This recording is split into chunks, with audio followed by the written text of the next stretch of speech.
Rom var en af de største og vigtigste byer i antikken. Tingene foregik meget i Grækenland og i Romerriget. Nu kommer der et stykke musik fra antikken.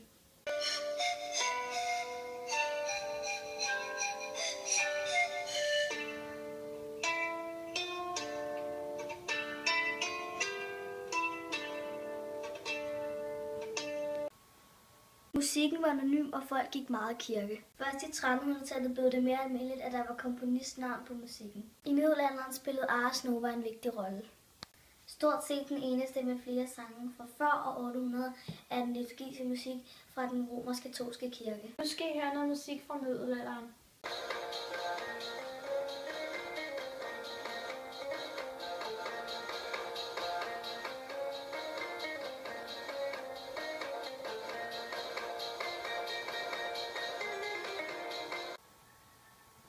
Den senere europæiske renæssance er et opgør mod den oprindelige italienske renæssance.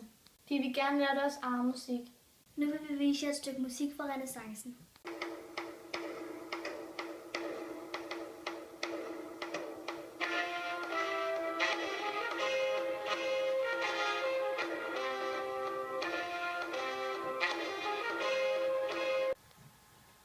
Barokken er en vestlig kulturperiode, som begyndte i Rom. Den er kendetegnet drama og storhed. I skulpturer, malerier, litteratur, dans og musik. Nu skal I høre et stykke musik fra barokken.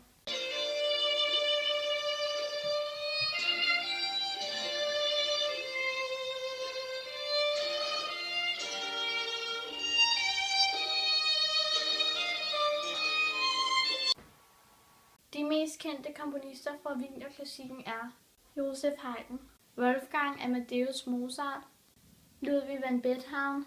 Perioden blev kaldt wienerklassikken, fordi Joseph Haydn, Wolfgang Amadeus Mozart, Ludwig van Beethoven og Franz Schubert alle sammen havde arbejdet en del i Wien. Nu kommer der et stykke musik fra wienerklassikken.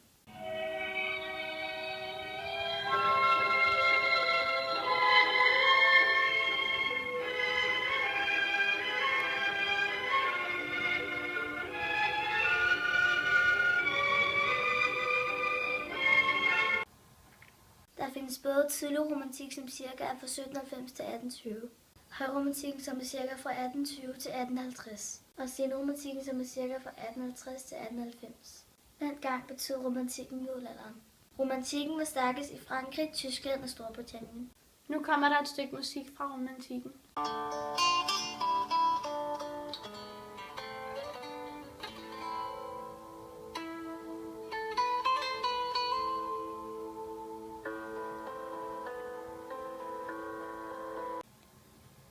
Popmusik er det, de fleste hører i dag.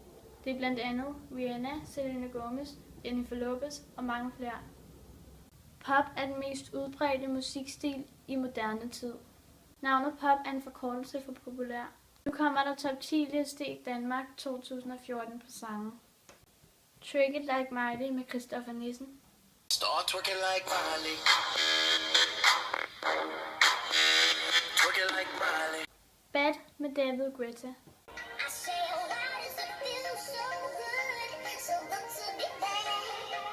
Hedegaard med Happy Home. About the pain I felt with my daddy gone, about the emptiness I felt when I sat alone. John Legend med All of Me.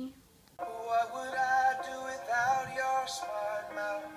Drawing me in and you kicking me out. Mr. Props med Waves. My face above the water. My feet can't touch the ground and it feels like Clean Bandit med Wallaby. There's no place I'd rather be. Calvin Harris med Sommer. we fell in love as the leaves turn brown. Medina med Jalousi. Når langt lyst hår og fregner, hendes øjne skinner smuk som diamanter, flotte lange ben og det rigtige tøj på. The Man med Aloe Black.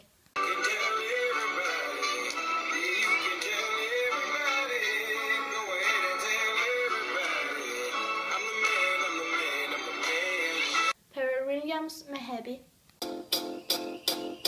It might seem crazy what I'm about to say, sure she's here, you can take a break. Nu kommer der et stykke musik fra en af verdens mest kendte teenage-idoler.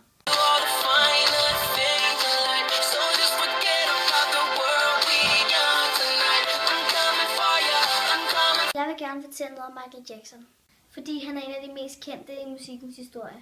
Han blev født 29. august 1958 og døde 25. juni 2009. Han døde på grund af alt det medicin, han fik for samledelsen, og han døde af hjertestop. Han var en amerikansk sanger med kælenavnet Kongen af Pop. Mange besvimede til hans koncerter. Han har 13 singler, der har ligget nummer 1 på hitlisten i USA. Han har solgt over 750 millioner plader. Han var sponsor af mange millioner dollars til 39 velgørenhedsorganisationer. Han havde næsten altid en handske på sin hånd. They don't